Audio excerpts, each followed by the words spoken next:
अब सीखेंगे हम वॉइस मतलब पैसिव वॉइस के बारे में। ठीक है, जिसे टेंस आता है याद रखिएगा, उसे पैसिव वॉइस आसानी से समझ आ जाएगा। वॉइस क्या है?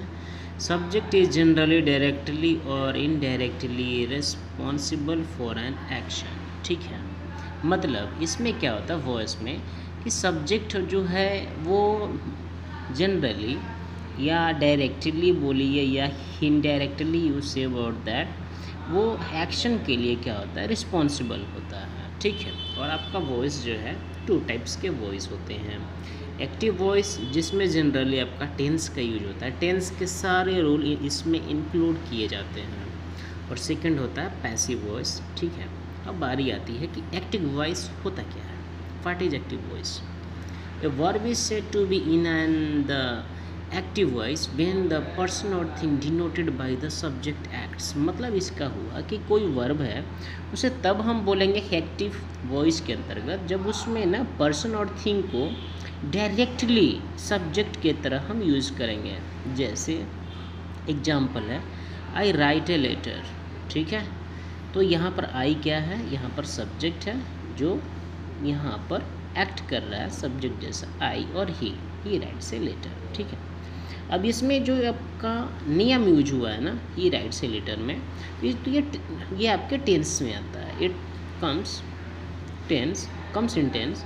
और ठीक है, next passive voice. Passive voice क्या होता है? A verb is said to be in the passive voice when the person or thing denoted by the subject does not act but suffers. मतलब ये हुआ कि कोई वर्ब होगा इसमें और उसमें पैसिव वॉइस में जो मतलब एक्टिव का जो सब्जेक्ट होता है ना वो हैज़ लाइक बिहेव करता है कि वो आपका ऑब्जेक्ट है, और एक्टिव का ऑब्जेक्ट एज लाइक बिहेव करता है जैसे कि वो आपका सब्जेक्ट है।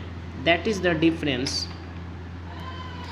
The action done by something या समवन, मतलब यहाँ पर सब्जेक्ट एक्ट कोई नहीं होता, यहाँ पर ऑब्जेक्ट द्वारा एक्ट किया जाता है। एग्जाम्पल देखिए, a letter is written by me. A letter is written by me मतलब कोई लेटर है वो किसी के द्वारा लिखा जाता है, मेरे द्वारा लिखा। जैसे कि मैं एक पत्र लिखता हूँ। ठीक है, तो आई राइट ए लेटर।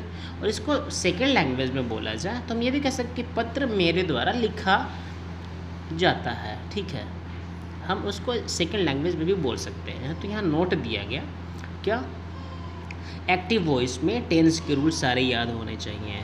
ठीक है, जैसे यहाँ पे दिया है अजय राइट्स अ लेटर, तो अजय क्या है, सब्जेक्ट है। यहाँ पर टेंस का रूल है आपका प्रेजेंट इंडेफिनिट का कि इसमें वर्ब की 5th फॉर्म यूज की जाती है, इसलिए ठीक है। और लेटर क्या हो गया हमारा, ऑब्जेक्ट हो गया। तो ये हमारा क्या बन गया, एक्टिव वॉइस हो गया हमारा ये। अब इसको पैसिव बनाना है तो पहले ही बोल चुके हैं आपसे कि जो इसका ऑब्जेक्ट होता है एक्टिव वॉइस का, वो पैसिव वॉइस का सब्जेक्ट बन जाता है। तो that will be make a letter is.